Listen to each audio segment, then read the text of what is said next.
Science project ever lead to the end of the world. An enormous earthquake or a massive volcano eruption or asteroids smashing into the earth, will that happen? The massive gas line ruptures, could it happen in your neighborhood? Marijuana, could it be in your neighborhood? So-called dirty bombs, spewing toxic gas and radiation. Is America ready? Is the U.S. next? Is America dangerously underprepared? The flip-flop is the new sneaker, but behind this sandal lurks serious danger. And if you think you're immune, you better think again. Obama's plan is going to kill you. Not only lack of sleep that could kill you, it's sleeping too much. A town in California is insisting that every second grader learns about gay penguins.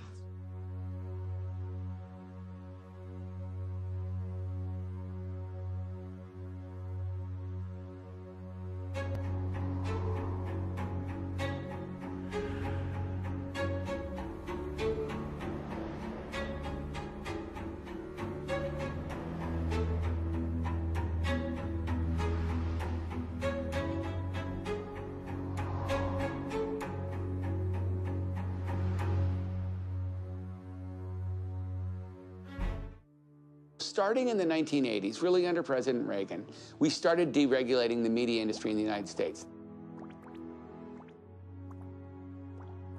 And the same people who hung their hat on the mantle of family values were the same people who deregulated the media industry.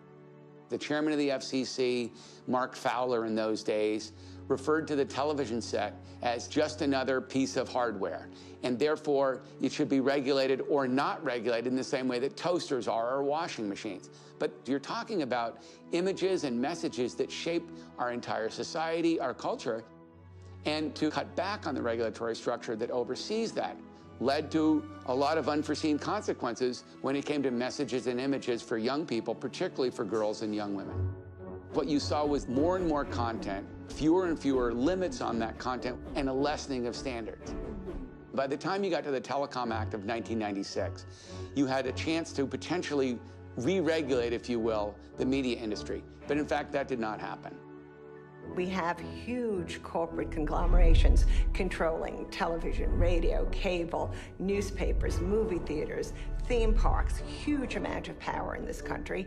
And most of these conglomerates really operate with an eye focused on the bottom line, not on fair and balanced reporting. Rumor is going to You have Fox News and Bill O'Reilly developing an entire strategy to corner the market in sensationalistic news just to sell ads, get eyeballs, etc. And then all the other major news outlets on cable trying to compete so that who gets to shout the loudest becomes a standard for news practice.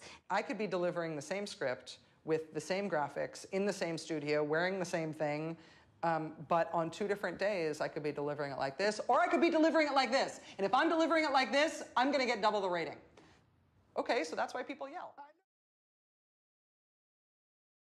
I think you're a good comedian. I think your lectures are boring. Let me ask you a question on the news. Now, this is theater. I mean, it's obvious. No, how old are you? 35. And you wear a bow tie. Yeah, I do. I do.